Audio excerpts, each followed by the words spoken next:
വിശുദ്ധ യോഹന്നാൻ എഴുതിയ സുവിശേഷം അധ്യായം 6. അപ്പം വർദ്ധിപ്പിക്കുന്നു. യേശു തിബേരിയോസ് എന്നുകൂടി വിളിക്കപ്പെടുന്ന ഗലീലിയ കടലിന്റെ മറുകരയിലേക്ക് പോയി. വലിയൊരു ജനക്കൂട്ടം അവനെ അനുഗമിച്ചു. കാരണം രോഗികളിൽ അവൻ പ്രവർത്തിച്ച അടയാളങ്ങൾ അവർ കണ്ടിരുന്നു. യേശു മലമുകളിലേക്ക് കയറി ശിഷ്യന്മാരോടുകൂടെ അവിടെ ഇരുന്നു. യഹൂദരുടെ പെസഹ തിരുനാൾ അടുത്തിരുന്നു. യേശു കണ്ണുകളുയർത്തി ഒരു വലിയ ജനതതി തന്റെ അടുത്തേക്ക് വരുന്നത് കണ്ടു. അപ്പോൾ ഫിലിപ്പോസിനോട് ചോദിച്ചു, ഇവർക്ക് ഭക്ഷിക്കുവാൻ നാം എവിടെ നിന്ന് അപ്പം വാങ്ങും? അവനെ പരീക്ഷിക്കാനാണ് യേശു ഇങ്ങനെ ചോദിച്ചത്. എന്തു ചെയ്യണമെന്ന് യേശു നേരത്തെ മനസ്സിൽ കരുതിയിരുന്നു. ഫിലിപ്പോസ് മറുപടി പറഞ്ഞു, ഓരോരുത്തർക്കും അല്പം വീതം കൊടുക്കുവാൻ 200 ദനാറായ്ക്കുള്ള അപ്പം പോലും തികയുകയില്ല. ശിഷ്യന്മാരിൽ ഒരുവനും ശിമയോൻ പത്രോസിന്റെ സഹോദരനുമായ അന്ത്രയോസ് അവനോട് പറഞ്ഞു, 5 ബാർലിയപ്പവും 2 മീനും കൈവശമുള്ള ഒരു കുട്ടി ഇവിടെയുണ്ട്. എന്നാൽ ഇത്രയും പേർക്ക് അതെന്തുണ്ട്? യേശു പറഞ്ഞു, ആളുകളെയെല്ലാം ഭക്ഷണത്തിനിരുത്തുവിൻ. ആ സ്ഥലത്ത് പുല്ലു തഴച്ചു വളർന്നിരുന്നു. 5000-ഓളം വരുന്ന പുരുഷന്മാർ അവിടെ ഇരുന്നു. അനന്തരം യേശു അപ്പമെടുത്ത് കൃതജ്ഞതാ സ്തോത്രം ചെയ്ത് അവർക്ക് വിതരണം ചെയ്തു. അതുപോലെ തന്നെ മീനും വേണ്ടത്ര നൽകി. അവർ ഭക്ഷിച്ച് തൃപ്തരായപ്പോൾ അവൻ ശിഷ്യന്മാരോട് പറഞ്ഞു, ഒന്നും നഷ്ടപ്പെടാതെ മിച്ചമുള്ള കഷ്ണങ്ങളെല്ലാം ശേഖരിക്കുവിൻ. 5 ബാർലിയപ്പത്തിൽ നിന്ന് ജനങ്ങൾ ഭക്ഷിച്ചതിനു ശേഷം മിച്ചം വന്ന കഷ്ണങ്ങൾ 12 കുട്ട നിറയെ അവർ ശേഖരിച്ചു. അവൻ പ്രവർത്തിച്ച അടയാളം കണ്ട ജനങ്ങൾ പറഞ്ഞു, ലോകത്തിലേക്ക് വരാനിരിക്കുന്ന പ്രവാചകൻ സത്യമായും ഇവരാണ്. അവർ വന്നു തന്നെ രാജാവാക്കാൻ വേണ്ടി ബലമായി പിടിച്ചുകൊണ്ടുപോകാൻ ഭാവിക്കുന്നു എന്ന് മനസ്സിലാക്കിയ യേശു വീണ്ടും തനിയെ മലമുകളിലേക്ക് പിൻവാങ്ങി. വെള്ളത്തിനു മീതെ നടക്കുന്നു. വൈകുന്നേരമായപ്പോൾ അവന്റെ ശിഷ്യന്മാർ കടൽക്കരയിലേക്ക് പോയി. അവർ ഒരു വള്ളത്തിൽ കയറി കടലിനക്കരെ കഫർനാമിലേക്ക് പുറപ്പെട്ടു. അപ്പോൾ നേരം ഇരുട്ടി തുടങ്ങി. യേശു അവരുടെ അടുത്തെത്തിയിരുന്നുമില്ല. ശക്തിയേറിയ കാറ്റടിച്ചതുകൊണ്ട് കടൽ ക്ഷോഭിച്ചു. 25-30 സ്ഥായോൺ ദൂരം തണ്ട് വലിച്ചു കഴിഞ്ഞപ്പോൾ യേശു കടലിനു മീതെ നടന്ന് വള്ളത്തെ സമീപിക്കുന്നത് കണ്ട് അവർ ഭയപ്പെട്ടു. അവൻ അവരോട് പറഞ്ഞു, ഞാനാണ്, ഭയപ്പെടേണ്ട. അവനെ വള്ളത്തിൽ കയറ്റാൻ അവർ ആഗ്രഹിച്ചു. പെട്ടെന്ന് വള്ളം അവർ ലക്ഷ്യം വെച്ചിരുന്ന കരയ്ക്ക് അടുത്തു. അവിടെ ഒരു വള്ളം മാത്രമേ ഉണ്ടായിരുന്നുള്ളൂ എന്നും ശിഷ്യന്മാരോടുകൂടി യേശു അതിൽ കയറിയിരുന്നില്ല എന്നും ശിഷ്യന്മാർ തനിയാണ് പോയതെന്നും കടലിന്റെ മറുകര നിന്ന ആളുകൾ പിറ്റേ ദിവസം മനസ്സിലാക്കി. കർത്താവിന് കൃതജ്ഞതാ സ്തോത്രം ചെയ്ത് നൽകിയ അപ്പം ജനങ്ങൾ ഭക്ഷിച്ച ആ സ്ഥലത്തിന് അടുത്തേക്ക് തിബേരിയസിൽ നിന്നും മറ്റു വള്ളങ്ങൾ വന്നു. യേശുവോ ശിഷ്യന്മാരോ അവിടെ ഇല്ലെന്ന് കണ്ടപ്പോൾ ജനക്കൂട്ടം വള്ളങ്ങളിൽ കയറി യേശുവിനെ തേടി കഫർനാമിലെത്തി. ജീവന്റെ അപ്പം. യേശുവിനെ കടലിന്റെ മറുകരയിൽ കണ്ടെത്തിയപ്പോൾ അവർ ചോദിച്ചു, റബ്ബി, അങ്ങ് എപ്പോൾ ഇവിടെ എത്തി? യേശു പ്രതിവചിച്ചു, സത്യസത്യമായി ഞാൻ നിങ്ങളോട് പറയുന്നു, അടയാളങ്ങൾ കണ്ടതുകൊണ്ടല്ല, അപ്പം ഭക്ഷിച്ച് തൃപ്തരായതുകൊണ്ടാണ് നിങ്ങൾ എന്നെ അന്വേഷിക്കുന്നത്. നശ്വരമായ അപ്പത്തിനു വേണ്ടി അധ്വാനിക്കാതെ മനുഷ്യപുത്രൻ തരുന്ന നിത്യജീവന്റെ അനശ്വരമായ അപ്പത്തിനു വേണ്ടി ആഗ്രഹിക്കുവിൻ. എന്തെന്നാൽ പിതാവായ ദൈവം അവന്റെ മേൽ അംഗീകാര മുദ്ര വച്ചിരിക്കുന്നു. അപ്പോൾ അവർ ചോദിച്ചു, ദൈവഹിതം അനുസരിച്ച് പ്രവർത്തിക്കുന്നവരാകാൻ ഞങ്ങൾ എന്ത് ചെയ്യണം? യേശു മറുപടി പറഞ്ഞു, ഇതാണ് ദൈവഹിതം അനുസരിച്ച് ഉള്ള പ്രവൃത്തി, അവിടുന്ന് അയച്ചവനിൽ വിശ്വസിക്കുക. അപ്പോൾ അവർ ചോദിച്ചു, ഞങ്ങൾ കണ്ടു നിന്നെ വിശ്വസിക്കേണ്ടതിന് എന്തടയാളമാണ് നീ ചെയ്യുക? എന്താണ് നീ പ്രവർത്തിക്കുക? അവിടുന്ന് അവർക്ക് ഭക്ഷിക്കാൻ സ്വർഗത്തിൽ നിന്ന് അപ്പം കൊടുത്തു എന്ന് എഴുതപ്പെട്ടിരിക്കുന്നത് പോലെ ഞങ്ങളുടെ പിതാക്കന്മാർ മരുഭൂമിയിൽ വെച്ച് മന്ന ഭക്ഷിച്ചു. യേശു മറുപടി പറഞ്ഞു, സത്യസത്യമായി ഞാൻ നിങ്ങളോട് പറയുന്നു, മോശയല്ല നിങ്ങൾക്ക് സ്വർഗത്തിൽ നിന്ന് അപ്പം തന്നത്, എന്റെ പിതാവാണ് സ്വർഗത്തിൽ നിന്ന് നിങ്ങൾക്ക് യഥാർത്ഥമായ അപ്പം തരുന്നത്. എന്നാൽ ദൈവത്തിന്റെ അപ്പം സ്വർഗത്തിൽ നിന്ന് ഇറങ്ങി വന്ന് ലോകത്തിന് ജീവൻ നൽകുന്നത് അത്രേ. അപ്പോൾ അവർ അവനോട് അപേക്ഷിച്ചു, കർത്താവേ, ഈ അപ്പം ഞങ്ങൾക്ക് എപ്പോഴും നൽകണമേ. യേശു അവരോട് പറഞ്ഞു, ഞാനാണ് ജീവന്റെ അപ്പം. എന്റെ അടുത്ത് വരുന്നവന് ഒരിക്കലും വിശക്കുകയില്ല, എന്നിൽ വിശ്വസിക്കുന്നവന് ദാഹിക്കുകയില്ല. എന്നാൽ നിങ്ങൾ എന്നെ കണ്ടിട്ടും വിശ്വസിക്കുന്നില്ല എന്ന് ഞാൻ നിങ്ങളോട് പറഞ്ഞിട്ടുണ്ടല്ലോ. പിതാവ് എനിക്ക് നൽകുന്നവരെയെല്ലാം എന്റെ അടുത്ത് വരും. എന്റെ അടുത്ത് വരുന്നവരെ ഞാൻ ഒരിക്കലും തള്ളിക്കളയുകയുമില്ല. ഞാൻ സ്വർഗത്തിൽ നിന്ന് ഇറങ്ങി വന്നിരിക്കുന്നത് എന്റെ ഇഷ്ടം പ്രവർത്തിക്കാനല്ല, എന്നെ അയച്ചവന്റെ ഇഷ്ടം നിറവേറ്റാനാണ്. അവിടുന്ന് എനിക്ക് നൽകിയവരിൽ ഒരുവനെ പോലും ഞാൻ നഷ്ടപ്പെടുത്താതെ അന്ത്യദിനത്തിൽ ഉയർപ്പിക്കണമെന്നാണ് എന്റെ അയച്ചവന്റെ ഇഷ്ടം.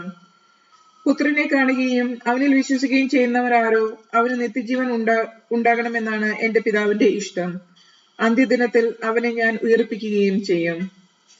സ്വർഗത്തിൽ നിന്നിറങ്ങി വന്ന അപ്പം ഞാനാണ് എന്ന് അവൻ പറഞ്ഞതിനാൽ യഹൂദർ അവനെതിരെ പിറുപിറുത്തു.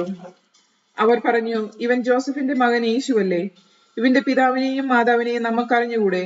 പിന്നെ എങ്ങനെയാണ് ഞാൻ സ്വർഗത്തിൽ നിന്ന് ഇറങ്ങി വന്നിരിക്കുന്നു എന്ന് ഇവൻ പറയുന്നത്? യേശു അവരോട് പറഞ്ഞു, നിങ്ങൾ പരസ്പരം പിറുപിറുക്കേണ്ടതില്ല. എന്നെ അയച്ച പിതാവ് ആകർഷിച്ചാൽ അല്ലാതെ ഒരുവനും എന്റെ അടുത്തേക്ക് വരുവാൻ സാധിക്കുകയില്ല. അന്ത്യദിനത്തിൽ അവനെ ഞാൻ ഉയർപ്പിക്കും.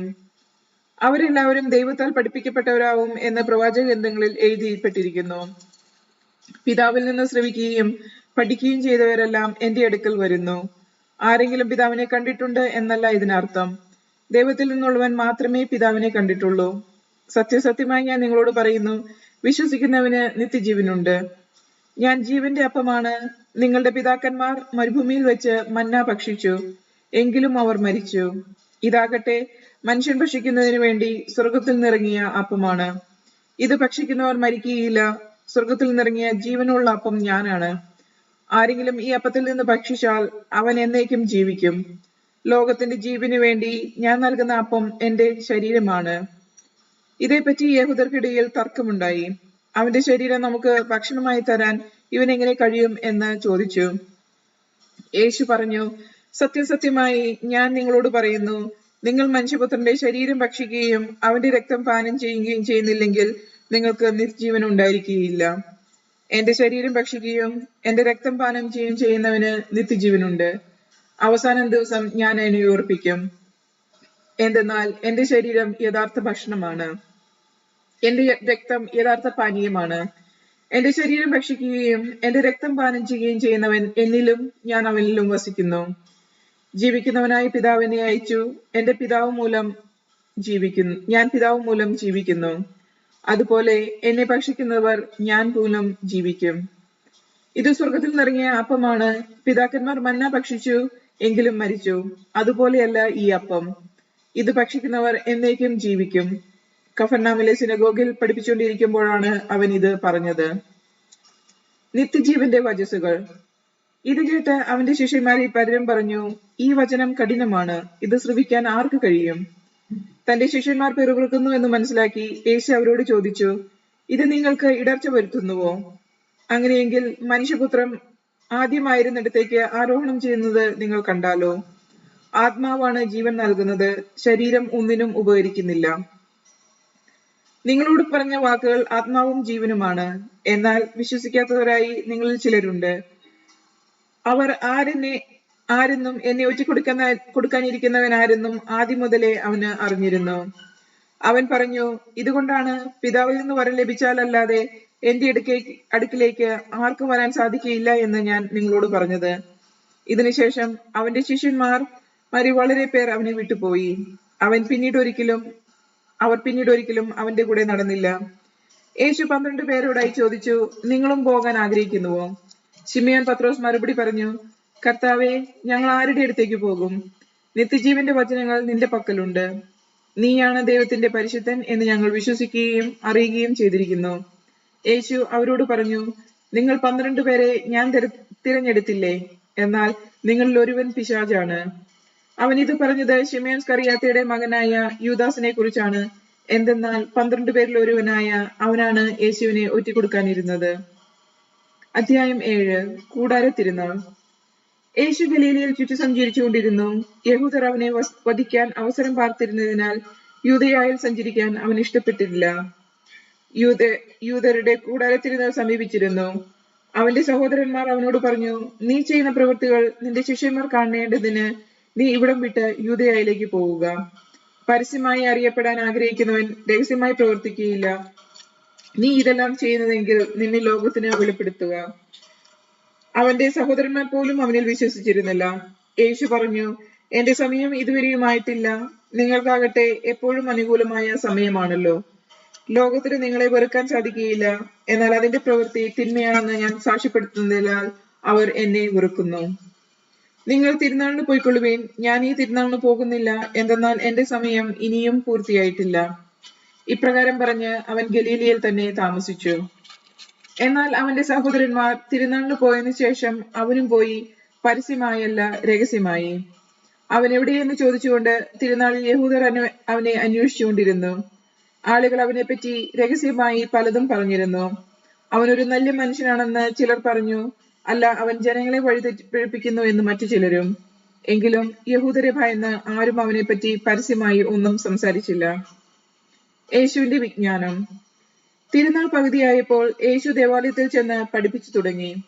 ഒന്നും പഠിച്ചിട്ടില്ലായിരിക്കെ ഇവന് ഇത്ര അറിവ് എവിടുന്ന് കിട്ടി എന്ന് പറഞ്ഞ് യഹൂദർ വിസ്മയിച്ചു. യേശു പറഞ്ഞു, എന്റെ പ്രബോധനം എന്റെ സ്വന്തമല്ല, എന്നെ അയച്ചവന്റേതത്രേ. അവിടുത്തെ ഇഷ്ടം നിറവേറ്റാൻ മനസ്സുള്ളവർ ഈ പ്രബോധനം ദൈവത്തിൽ നിന്നുള്ളതോ അതോ ഞാൻ സ്വയം നൽകുന്നതോ എന്ന് മനസ്സിലാക്കും. സ്വമേധയാ സംസാരിക്കുന്നവൻ സ്വന്തം മഹത്വം അന്വേഷിക്കുന്നു, എന്നാൽ തന്നെ അയച്ചവന്റെ മഹത്വം അന്വേഷിക്കുന്നവൻ സത്യവാനാണ്, അവനിൽ അനീതിയില്ല. മോശെ നിങ്ങൾക്ക് നിയമം നൽകിയില്ലേ? എന്നിട്ടും നിങ്ങൾ ആരും നിയമം പാലിക്കുന്നില്ല. എന്തുകൊണ്ടാണ് നിങ്ങൾ എന്നെ കൊല്ലാൻ ആലോചിക്കുന്നത്? ജനങ്ങൾ പറഞ്ഞു, നിനക്ക് പിശാചുണ്ട്, ആരാണ് നിന്നെ കൊല്ലാൻ ആലോചിക്കുന്നത്? യേശു പ്രതിവദിച്ചു, ഞാൻ ഒരു പ്രവൃത്തി ചെയ്തു, അതിൽ നിങ്ങളെല്ലാവരും ആശ്ചര്യപ്പെടുന്നു. മോശ നിങ്ങൾക്ക് പരിച്ഛേദന നിയമം നൽകിയിരിക്കുന്നു. വാസ്തവത്തിൽ അത് മോശയിൽ നിന്നല്ല, പിതാക്കന്മാരിൽ നിന്നാണ്.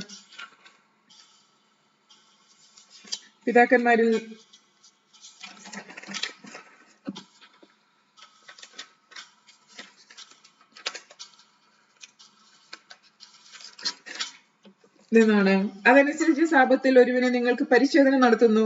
മോശയുടെ നിയമം ലംഘിക്കാതിരിക്കുന്നതിന് അവൻ സാബത്ത് ദിവസം പരിശോധന സ്വീകരിക്കുന്നുവെങ്കിൽ സാബത്ത് ദിവസം ആ മനുഷ്യനെ ഞാൻ പൂർണ്ണമായും സുഖപ്പെടുത്തിയതിന് നിങ്ങൾ എന്നോട് കോപിക്കുമോ? പുറമേ കാണുന്നതനുസരിച്ച് വിധിക്കാതെ നീതിയായി വിധിക്കുവേൻ. ഇവനാണോ ക്രിസ്തു? ജെറുസലേം നിവാസികളിൽ ചിലർ പറഞ്ഞു, ഇവനല്ലേ അവർ കൊല്ലാൻ അന്വേഷിക്കുന്നത്?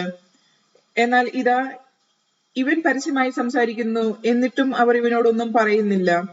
ഇവൻ തന്നെയാണ് ക്രിസ്തു എന്ന് ഒരു പക്ഷേ അധികാരികൾ യഥാർത്ഥത്തിൽ അറിഞ്ഞില്ലായിരിക്കുമോ? ഇവൻ എവിടെ നിന്ന് വരുന്നു എന്ന് നമുക്കറിയാം, എന്നാൽ ക്രിസ്തു വരുമ്പോൾ എവിടെ നിന്നാണ് വരുന്നതെന്ന് ആരും അറിയുകയില്ലല്ലോ.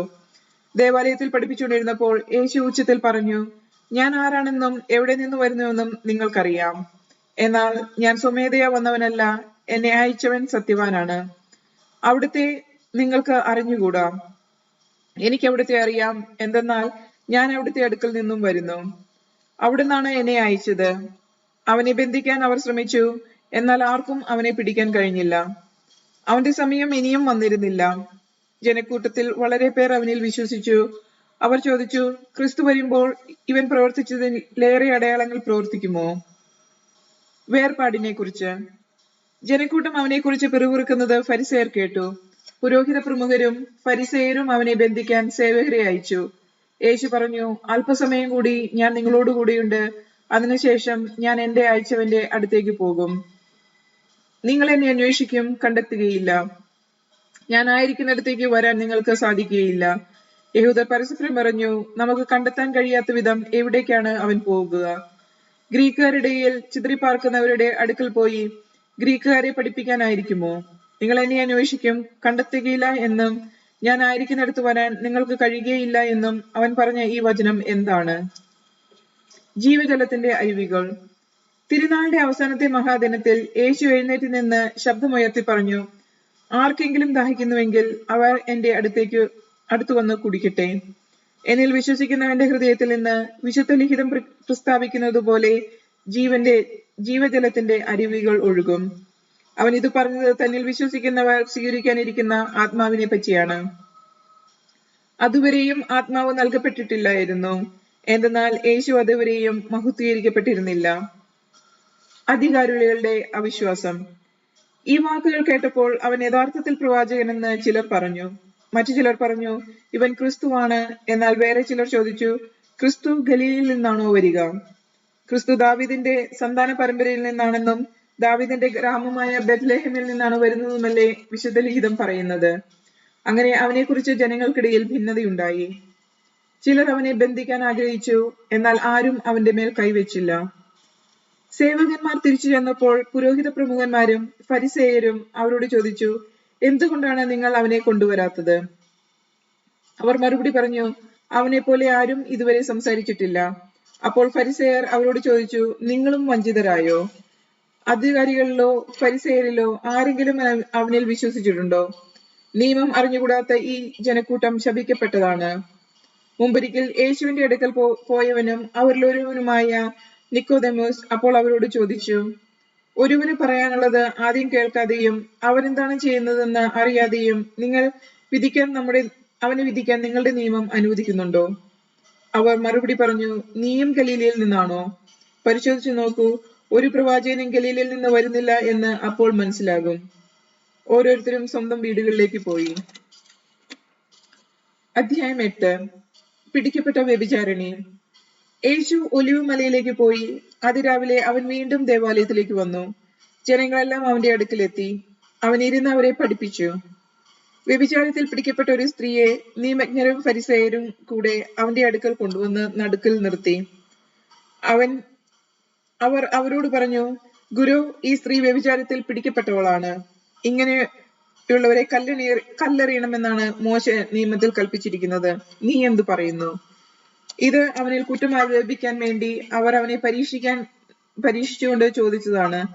യേശു ആകട്ടെ കുനിഞ്ഞ വിരൽ തുമ്പുകൊണ്ട് നിലത്ത് എഴുതിക്കൊണ്ടിരുന്നു. അവർ ആവർത്തിച്ചു ചോദിച്ചു കൊണ്ടിരുന്നതിനാൽ അവൻ നിവർന്ന് അവരോട് പറഞ്ഞു, നിങ്ങളിൽ പാപമില്ലാത്തവർ ആദ്യം അവളെ കല്ലെറിയട്ടെ. അവൻ വീണ്ടും കുനിഞ്ഞ നിലത്ത് എഴുതിക്കൊണ്ടിരുന്നു. എന്നാൽ ഇത് കേട്ടപ്പോൾ മുതിർന്നവർ തുടങ്ങി ഓരോരുത്തരായി സ്ഥലം വിട്ടു. ഒടുവിൽ യേശുവും നടുവിൽ നിന്നിരുന്ന ആ സ്ത്രീയും മാത്രം ശേഷിച്ചു. യേശു നിവർന്ന് അവളോട് ചോദിച്ചു, സ്ത്രീയെ, അവർ എവിടെ? ആരും നിന്നെ വിധിച്ചില്ലേ? അവൾ പറഞ്ഞു, ഇല്ല കർത്താവേ. യേശു പറഞ്ഞു, ഞാനും നിന്നെ വിധിക്കുന്നില്ല. പൊയ്ക്കൊള്ളുക, ഇനിമേൽ പാപം ചെയ്യരുത്. യേശു ലോകത്തിന്റെ പ്രകാശം. യേശു വീണ്ടും അവരോട് പറഞ്ഞു, ഞാൻ ലോകത്തിന്റെ പ്രകാശമാണ്. എന്നെ അനുഗമിക്കുന്നവർ ഒരിക്കലും അന്ധകാരത്തിൽ നടക്കുകയില്ല, അവന് ജീവന്റെ പ്രകാശം ഉണ്ടായിരിക്കും. അപ്പോൾ ഫരിസേയർ പറഞ്ഞു, നീ തന്നെ നിനക്ക് സാക്ഷ്യം നൽകുന്നു, നിന്റെ സാക്ഷ്യം സത്യമല്ല. യേശു പ്രതിവചിച്ചു, ഞാൻ തന്നെ എനിക്ക് സാക്ഷ്യം നൽകിയാലും എന്റെ സാക്ഷ്യം സത്യമാണ്. കാരണം ഞാൻ എവിടെ നിന്ന് വന്നുവെന്നും എവിടേക്ക് പോകുന്നുവെന്നും എനിക്കറിയാം. എന്നാൽ ഞാൻ എവിടെ നിന്ന് വന്നുവെന്നോ എവിടേക്ക് പോകുന്നുവെന്നോ നിങ്ങൾ അറിയുന്നില്ല. നിങ്ങളുടെ വിധി മാനുഷികമാണ്. ഞാൻ ആരെയും വിധിക്കുന്നില്ല. ഞാൻ വിധിക്കുന്നെങ്കിൽ തന്നെ എന്റെ വിധി സത്യമാണ്. കാരണം ഞാൻ തനിച്ചല്ല, എന്നെ അയച്ച പിതാവ് എന്നോട് കൂടെയുണ്ട്. രണ്ടുപേരുടെ സാക്ഷ്യം സത്യമാണെന്ന് നിങ്ങളുടെ നിയമത്തിൽ തന്നെ പറഞ്ഞിട്ടുണ്ടല്ലോ. എന്നെക്കുറിച്ച് ഞാൻ തന്നെ സാക്ഷ്യം നൽകുന്നു, എന്നെ അയച്ച പിതാവും എന്നെക്കുറിച്ച് സാക്ഷ്യം നൽകുന്നു. അപ്പോൾ അവർ ചോദിച്ചു, നിന്റെ പിതാവ് എവിടെയാണ്? യേശു പറഞ്ഞു, നിങ്ങൾ എന്നെ ആകട്ടെ എന്റെ പിതാവിനെ ആകട്ടെ അറിയുന്നില്ല. എന്നെ അറിഞ്ഞിരുന്നുവെങ്കിൽ എന്റെ പിതാവിനെയും അറിയുമായിരുന്നു. ദേവാലയത്തിന്റെ ഭണ്ഡാര സ്ഥലത്ത് പഠിപ്പിച്ചുകൊണ്ടിരുന്നപ്പോഴാണ് അവൻ ഇതെല്ലാം പറഞ്ഞത്. എന്നാൽ ആരും അവനെ പിടിച്ചില്ല, കാരണം അവന്റെ സമയം ഇനിയും വന്നു ചേർന്നിട്ടില്ലായിരുന്നു. യഹൂദന്മാർക്ക് മുന്നറിയിപ്പ്. യേശു വീണ്ടും അവരോട് പറഞ്ഞു, ഞാൻ പോകുന്നു, നിങ്ങൾ എന്നെ അന്വേഷിക്കും, എന്നാൽ നിങ്ങളുടെ പാപത്തിൽ നിങ്ങൾ മരിക്കും. ഞാൻ പോകുന്നിടത്തേക്ക് വരാൻ നിങ്ങൾക്ക് കഴിയുകയില്ല. അപ്പോൾ യഹൂദർ പറഞ്ഞു, ഞാൻ പോകുന്നിടത്തേക്ക് വരാൻ നിങ്ങൾക്ക് കഴിയുകയില്ല എന്ന് അവൻ പറയുന്നല്ലോ, അവൻ ആത്മഹത്യ ചെയ്തേക്കുമോ? അവൻ പറഞ്ഞു, നിങ്ങൾ താഴെ നിന്നുള്ളവരാണ്, ഞാൻ മുകളിൽ നിന്നുള്ളവനും. നിങ്ങൾ ഈ ലോകത്തിൻ്റെതാണ്, ഞാൻ ഈ ലോകത്തിൻ്റെതല്ല. നിങ്ങൾ നിങ്ങളുടെ പാപത്തിൽ മരിക്കും എന്ന് ഞാൻ നിങ്ങളോട് പറഞ്ഞു. എന്തെന്നാൽ ഞാൻ തന്നെ എന്ന് വിശ്വസിക്കുന്നില്ലെങ്കിൽ നിങ്ങൾ നിങ്ങളുടെ പാപത്തിൽ മരിക്കും. അപ്പോൾ അവർ ചോദിച്ചു, നീ ആരാണ്? യേശു പറഞ്ഞു, ആരംഭം മുതലേ ഞാൻ നിങ്ങളോട് പറഞ്ഞിരിക്കുന്നത് തന്നെ. എനിക്ക് നിങ്ങളെക്കുറിച്ച് പലതും പറയാനും വിധിക്കാനുമുണ്ട്. എന്നെ അയച്ചവൻ സത്യവാനാണ്. അവിടുത്തെ അധരത്തിൽ നിന്ന് കേട്ടത് ഞാൻ ലോകത്തോട് പറയുന്നു. പിതാവിനെ കുറിച്ചാണ് അവൻ തങ്ങളോട് സംസാരിച്ചതെന്ന് അവർക്ക് മനസ്സിലായില്ല. അതുകൊണ്ട് യേശു പറഞ്ഞു, നിങ്ങൾ മനുഷ്യപുത്രനെ ഉയർത്തി കഴിയുമ്പോൾ ഞാൻ തന്നെയെന്നും ഞാൻ സ്വമേധയൊന്നും പ്രവർത്തിക്കുന്നില്ല, പ്രത്യുത എന്റെ പിതാവ് എന്നെ പഠിപ്പിച്ചതുപോലെ ഇക്കാര്യങ്ങൾ ഞാൻ സംസാരിക്കുന്നുവെന്നും നിങ്ങൾക്ക് മനസ്സിലാകും. എന്നെ അയച്ചവൻ എന്നോട് കൂടെയുണ്ട്. അവിടുന്ന് എന്നെ തനിയെ വിട്ടിരിക്കുകയില്ല, കാരണം ഞാൻ എപ്പോഴും അവിടത്തേക്ക് ഇഷ്ടമുള്ളത് പ്രവർത്തിക്കുന്നു. ഇത് പറഞ്ഞപ്പോൾ വളരെ പേർ അവനിൽ വിശ്വസിച്ചു. സത്യം നിങ്ങളെ സ്വതന്ത്രമാക്കും. തന്നിൽ വിശ്വസിച്ച യഹൂദരോട് യേശു പറഞ്ഞു, എന്റെ വചനത്തിൽ നിലനിൽക്കുമെങ്കിൽ നിങ്ങൾ യഥാർത്ഥത്തിൽ എന്റെ ശിഷ്യന്മാരാണ്. നിങ്ങൾ സത്യം അറിയുകയും സത്യം നിങ്ങളെ സ്വതന്ത്രരാക്കുകയും ചെയ്യും. അവർ അവനോട് പറഞ്ഞു, ഞങ്ങൾ അബ്രാഹത്തിന്റെ സന്തതികളാണ്. ഞങ്ങൾ ഒരിക്കലും ആരുടെയും അടിമകളായിരുന്നിട്ടില്ല. പിന്നെ എങ്ങനെയാണ് നിങ്ങൾ സ്വതന്ത്രരാക്കപ്പെടും എന്ന് നീ പറയുന്നത്? യേശു പ്രതിവചിച്ചു, സത്യസത്യമായി ഞാൻ നിങ്ങളോട് പറയുന്നു, പാപം ചെയ്യുന്നവൻ പാപത്തിന്റെ അടിമയാണ്. അടിമ എക്കാലവും ഭവനത്തിൽ വസിക്കുന്നില്ല, പുത്രനാകട്ടെ എക്കാലവും വസിക്കുന്നു. അതുകൊണ്ട് പുത്രൻ നിങ്ങളെ സ്വതന്ത്രരാക്കിയാൽ നിങ്ങൾ യഥാർത്ഥത്തിൽ സ്വതന്ത്രരാകും. നിങ്ങൾ അബ്രാഹത്തിന്റെ സന്തതികളാണെന്ന് എനിക്കറിയാം, എന്നിട്ടും നിങ്ങൾ എന്നെ കൊല്ലാൻ ആലോചിക്കുന്നു. കാരണം എന്റെ വചനം നിങ്ങളിൽ വസിക്കുന്നില്ല. എന്റെ പിതാവിന്റെ സന്നിധിയിൽ കണ്ടവയെ പറ്റി ഞാൻ സംസാരിക്കുന്നു, നിങ്ങളുടെ പിതാവിൽ നിന്ന് കേട്ടത് നിങ്ങൾ പ്രവർത്തിക്കുന്നു. പിശാച് നിങ്ങളുടെ പിതാവ്. അവർ പറഞ്ഞു, അബ്രാഹമാണ് ഞങ്ങളുടെ പിതാവ്. യേശു അവരോട് പറഞ്ഞു, നിങ്ങൾ അബ്രാഹത്തിന്റെ മക്കളാണെങ്കിൽ അബ്രാഹത്തിന്റെ പ്രവൃത്തികൾ ചെയ്യുമായിരുന്നു. എന്നാൽ ദൈവത്തിൽ നിന്ന് കേട്ട സത്യം നിങ്ങളോട് പറഞ്ഞ എന്നെ കൊല്ലാൻ നിങ്ങൾ ആലോചിക്കുന്നു. അബ്രാഹാം അങ്ങനെ ചെയ്തിട്ടില്ല. നിങ്ങൾ നിങ്ങളുടെ പിതാവിന്റെ പ്രവൃത്തികൾ ചെയ്യുന്നു. അപ്പോൾ അവർ പറഞ്ഞു, ഞങ്ങൾ ജാരസന്തതികളല്ല, ഞങ്ങൾക്ക് പിതാവ് ഒന്നേ ഉള്ളൂ, ദൈവം. യേശു അവരോട് പറഞ്ഞു, ദൈവമാണ് നിങ്ങളുടെ പിതാവെങ്കിൽ നിങ്ങൾ എന്നെ സ്നേഹിക്കുമായിരുന്നു. കാരണം ഞാൻ ദൈവത്തിൽ നിന്നാണ് വന്നിരിക്കുന്നത്. ഞാൻ സ്വമേധയാ വന്നതല്ല, അവിടുന്ന് എന്നെ അയച്ചതാണ്. ഞാൻ പറയുന്നത് എന്തുകൊണ്ട് നിങ്ങൾ ഗ്രഹിക്കുന്നില്ല? എന്റെ വചനം ശ്രവിക്കാൻ നിങ്ങൾക്ക് കഴിയാത്തതുകൊണ്ട് തന്നെ. നിങ്ങൾ നിങ്ങളുടെ പിതാവായ പിശാചിൽ നിന്ന് ഉള്ളവരാണ്. നിങ്ങളുടെ പിതാവിന്റെ ഇഷ്ടമനുസരിച്ച് പ്രവർത്തിക്കാൻ നിങ്ങൾ ആഗ്രഹിക്കുന്നു. അവനാകട്ടെ ആദ്യം മുതൽ കൊലപാതകിയാണ്. അവൻ ഒരിക്കലും സത്യത്തിൽ നിലനിന്നിട്ടില്ല, എന്തെന്നാൽ അവനിൽ സത്യമില്ല.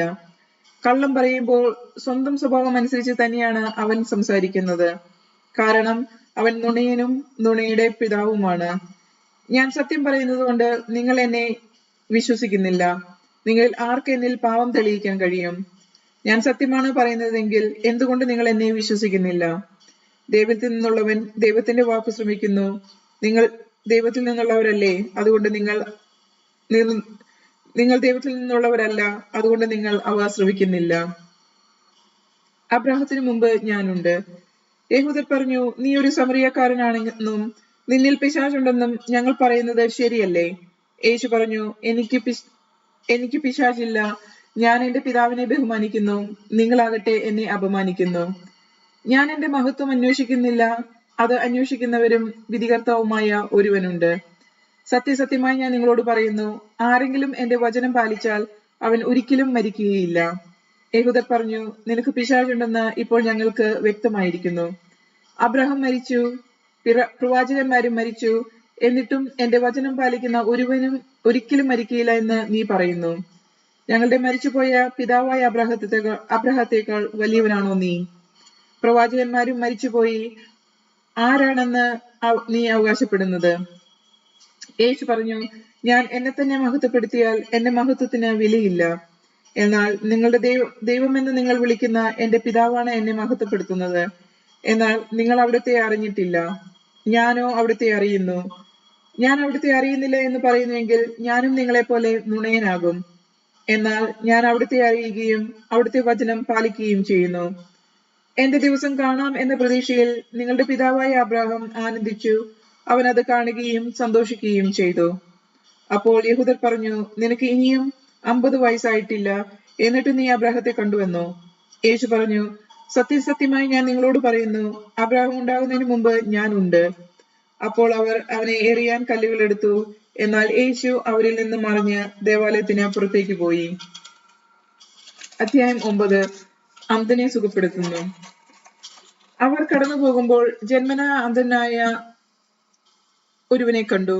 ശിഷ്യന്മാർ യേശുവിനോട് ചോദിച്ചു, റബ്ബി, ഇവൻ അന്ധനായി ജനിച്ചത് ആരുടെ പാപം നിമിത്തമാണ്? ഇവന്റെയോ ഇവന്റെ മാതാപിതാക്കളുടെയോ? യേശു മറുപടി പറഞ്ഞു, ഇവന്റെയോ ഇവന്റെ മാതാപിതാക്കളുടെയോ പാപം നിമിത്തമല്ല, പ്രത്യുത ദൈവത്തിന്റെ പ്രവൃത്തികൾ ഇവനിൽ പ്രകടമാകേണ്ടതിനാണ്. എന്നെ അയച്ചവന്റെ പ്രവൃത്തികൾ പകലായിരിക്കുവോളം നാം ചെയ്യേണ്ടിയിരിക്കുന്നു. ആർക്കും ജോലി ചെയ്യാൻ കഴിയാത്ത രാത്രി വരുന്നു. ലോകത്തിലായിരിക്കുമ്പോൾ ഞാൻ ലോകത്തിന്റെ പ്രകാശമാണ്. ഇത് പറഞ്ഞിട്ട് അവൻ നിലത്ത് തുപ്പി തുപ്പൽ കൊണ്ട് ചെളിയുണ്ടാക്കി അവന്റെ കണ്ണുകളിൽ പൂശിയിട്ട് അവനോട് പറഞ്ഞു, നീ പോയി സിലോഹ, അയക്കപ്പെട്ടവൻ അർത്ഥം, കുളത്തിൽ കഴുകുക. അവൻ പോയി കഴുകി കാഴ്ചയുള്ളവനായി തിരിച്ചു വന്നു. അയൽക്കാരും അവനെ മുമ്പ് യാചകനായിട്ടുള്ളവരും പറഞ്ഞു, ഇവൻ തന്നെയല്ലേ അവിടെ ഇരുന്ന് ഭിക്ഷ യാചിച്ചിരുന്നത്? ചിലർ പറഞ്ഞു, ഇവൻ തന്നെ. മറ്റു ചിലർ പറഞ്ഞു, അല്ല, ഇവൻ അവനെ പോലെ ഇരിക്കുന്നു എന്നേ ഉള്ളൂ. എന്നാൽ അവൻ പറഞ്ഞു, ഞാൻ തന്നെ. അപ്പോൾ അവർ അവനോട് ചോദിച്ചു, എങ്ങനെയാണ് നിന്റെ കണ്ണുകൾ തുറക്കപ്പെട്ടത്? അവൻ പറഞ്ഞു, യേശു എന്നു പേരുള്ള മനുഷ്യൻ ചെളിയുണ്ടാക്കി എന്റെ കണ്ണുകളിൽ പുരട്ടി സിലോഹയിൽ പോയി കഴുകുക എന്ന് പറഞ്ഞു. ഞാൻ പോയി കഴുകി, എനിക്ക് കാഴ്ച ലഭിച്ചു. എന്നിട്ട് അവൻ എവിടെയെന്ന് അവർ ചോദിച്ചു. എനിക്ക് അറിഞ്ഞുകൂടാ എന്ന് അവൻ മറുപടി പറഞ്ഞു. മുമ്പ് അന്ധനായിരുന്ന അവനെ അവർ ഫരിസേയരുടെ അടുത്തേക്ക് കൊണ്ടുചെന്നു. യേശു ചെളിയുണ്ടാക്കി അവന്റെ കണ്ണുകൾ തുറന്ന് ഒരു സാബത്ത് ദിവസമാണ്. വീണ്ടും ഫരിസേയർ അവനോട് എങ്ങനെ കാഴ്ച ലഭിച്ചു എന്ന് ചോദിച്ചു. അവൻ പറഞ്ഞു, അവൻ എന്റെ കണ്ണുകളിൽ ചെളി പുരട്ടി ഞാൻ കഴുകി, ഞാൻ കാണുകയും ചെയ്തു. ഫരിസേയരിൽ ചിലർ പറഞ്ഞു, ഈ മനുഷ്യൻ ദൈവത്തിൽ നിന്നുള്ളവനല്ല, എന്തെന്നാൽ അവൻ സാബത്ത് ആചരിക്കുന്നില്ല. എന്നാൽ മറ്റുള്ളവർ പറഞ്ഞു, പാപിയായ ഒരു മനുഷ്യന് എങ്ങനെ ഇത്തരം അടയാളങ്ങൾ പ്രവർത്തിക്കാൻ കഴിയും? അങ്ങനെ അവരുടെ ഇടയിൽ ഭിന്നതയും ഉണ്ടായി. അപ്പോൾ ആ അന്ധനോട് വീണ്ടും അവർ ചോദിച്ചു, അവൻ നിന്റെ കണ്ണുകൾ തുറന്നല്ലോ, അവനെപ്പറ്റി നീ എന്തു പറയുന്നു? അവൻ പറഞ്ഞു, അവൻ ഒരു പ്രവാചകനാണ്. അവൻ അന്ധനായിരുന്നെന്നും കാഴ്ച പ്രാപിച്ചെന്നും കാഴ്ച ലഭിച്ചവന്റെ മാതാപിതാക്കളെ വിളിച്ചു ചോദിക്കുവോളം യഹൂദർ വിശ്വസിച്ചില്ല. അവർ ചോദിച്ചു, അന്ധനായി ജനിച്ചു എന്ന് നിങ്ങൾ പറയുന്ന നിങ്ങളുടെ മകൻ ഇവനാണോ? ആണെങ്കിൽ എങ്ങനെയാണ് അവനിപ്പോൾ കാണുന്നത്? അവന്റെ മാതാപിതാക്കന്മാർ പറഞ്ഞു, അവൻ ഞങ്ങളുടെ മകനാണെന്നും അവൻ അന്ധനായി ജനിച്ചു എന്നും ഞങ്ങൾക്കറിയാം. എന്നാൽ ഇപ്പോൾ അവൻ എങ്ങനെ കാണുന്നുവെന്നും അവന്റെ കണ്ണുകൾ ആര് തുറന്നുവെന്നും ഞങ്ങൾക്കറിഞ്ഞുകൂടാ. അത് അവനോട് തന്നെ ചോദിക്കുവേൻ. അവന് പ്രായമായല്ലോ, തന്നെക്കുറിച്ച് അവൻ തന്നെ പറയും. അവന്റെ മാതാപിതാക്കൾ ഇങ്ങനെ പറഞ്ഞത് യഹൂദരെ ഭയന്നിട്ടാണ്. കാരണം യേശുവിനെ ക്രിസ്തു എന്ന് പരസ്യമായി ഏറ്റുപറഞ്ഞാൽ അവനെ സിനഗോഗിൽ നിന്ന് പുറത്താക്കണമെന്ന് യഹൂദർ തീരുമാനിച്ചിരുന്നു. അതുകൊണ്ടാണ് അവന്റെ മാതാപിതാക്കന്മാർ അവന് പ്രായമായല്ലോ, അവനോട് തന്നെ ചോദിക്കുവിൻ എന്ന് പറഞ്ഞത്. അന്ധരായിരുന്ന അവനെ യഹൂദർ വീണ്ടും വിളിച്ച് അവനോട് പറഞ്ഞു, ദൈവത്തെ മഹത്വപ്പെടുത്തുക, ആ മനുഷ്യൻ പാപിയാണെന്ന് ഞങ്ങൾക്കറിയാം. അവൻ പറഞ്ഞു, അവൻ പാപിയാണോ എന്ന് എനിക്കറിഞ്ഞുകൂടാ. എന്നാൽ ഒരു കാര്യം എനിക്കറിയാം, ഞാൻ അന്ധനായിരുന്നു, ഇപ്പോൾ ഞാൻ കാണുന്നു. അവർ ചോദിച്ചു, അവൻ നിനക്ക് വേണ്ടി എന്തു ചെയ്തു? എങ്ങനെയാണ് നിന്റെ കണ്ണുകൾ തുറന്നത്? അവൻ മറുപടി പറഞ്ഞു, നിങ്ങളോട് ഞാൻ പറഞ്ഞു കഴിഞ്ഞല്ലോ, അപ്പോൾ നിങ്ങൾ കേട്ടില്ല. എന്തുകൊണ്ടാണ് വീണ്ടും കേൾക്കാൻ നിങ്ങൾ ആഗ്രഹിക്കുന്നത്? നിങ്ങളും അവന്റെ ശിഷ്യന്മാരാകാൻ ഇച്ഛിക്കുന്നുവോ? അവനെ ശകാരിച്ചുകൊണ്ട് അവൻ പറഞ്ഞു, നീയാണ് അവന്റെ ശിഷ്യൻ, ഞങ്ങൾ മോശയുടെ ശിഷ്യന്മാരാണ്. ദൈവം മോശയോട് സംസാരിച്ചുവെന്ന് ഞങ്ങൾക്കറിയാം. എന്നാൽ ഈ മനുഷ്യൻ എവിടെ നിന്നാണെന്ന് ഞങ്ങൾക്കറിഞ്ഞുകൂടാ. അവൻ മറുപടി പറഞ്ഞു, ഇത് വിചിത്രമായിരിക്കുന്നു. അവൻ എവിടെ നിന്നാണെന്ന് നിങ്ങൾ അറിയുന്നില്ല.